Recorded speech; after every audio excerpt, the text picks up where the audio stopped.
Stamp Goodness blog. Thanks so much for joining me. I'm going to show you today how you can take one sheet of cardstock and make two boxes. I have patterns for box 1, which is a 3 by 3.5 by 1 inch box, and box 2, 3 by 4 by 1 inch, and those are available on my blog. You can use one sheet of cardstock and make two of box 1 or two of box 2, or make one of each, and you'll find all those patterns on my blog. So what I want you to focus on with the video is just the process that I'm using to go ahead and make the boxes, and then go visit the blog to get the patterns. So look for the button on the blog that says patterns so you know the exact measurements to use. I'm going to use my Simply Scored scoring tool, and holding the sheet of cardstock vertically, I'm going to score at 1 inch, 4 inches, 5, and 8. You actually use these vertical scores no matter which box you are making. Then you want to take your cardstock, turn it horizontal, and I'm going to come back again and I'm going to score it. And these lines that I'm doing right now are going to be at 1, 4.5, 6.5, and 10 inches. This is going to yield 2 of box 1. I'm going to now just move my cardstock off to the side and trim it.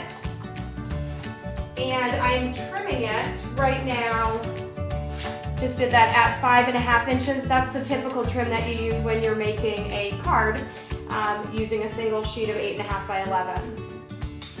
You will notice that you now have a couple of small rectangles on each piece, and you're going to cut those out. These are the only full cuts that you're going to make on the box. So you want to do this on both of these pieces, and really each of these represents a single box. I'm going to show you how the box is already starting to take shape. Whoops, slew that out of the view there. And we'll actually be adhering it there. But you can see the box, but we need to be able to fold it closed. And so what you want to do, hold it horizontally, cut on your score lines, and just cut it right up to the horizontal line that goes across. Turn it around, make your next set of cuts,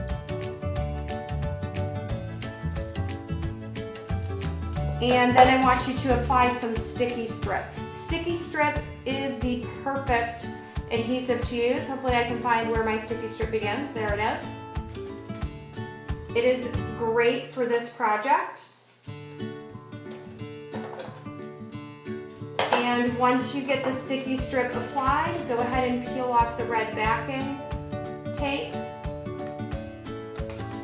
And I like to fold it up so I can see what I'm working with.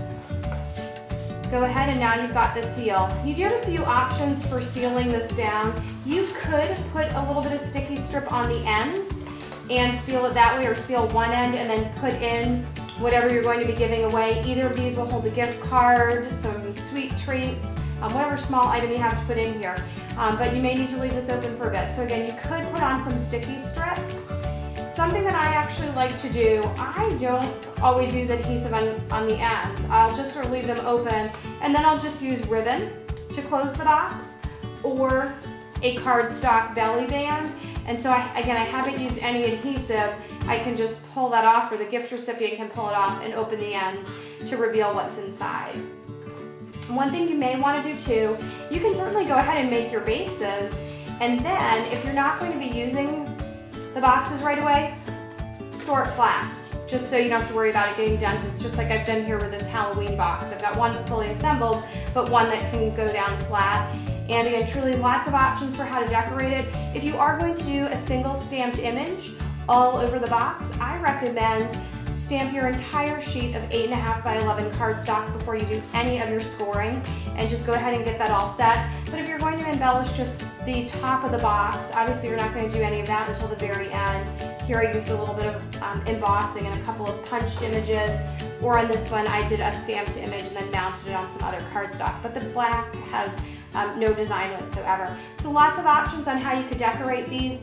These are fabulous for giving small gifts to people, wonderful as favors at a shower or wedding, any type of party that you're having. Really wonderful little boxes, and again, this was one single sheet of cardstock and then the option to make 2 great boxes out of it quickly and easily. Do be sure to go to my blog, stampedgoodness.com, to receive the patterns for these. Thanks so much for tuning in. Bye.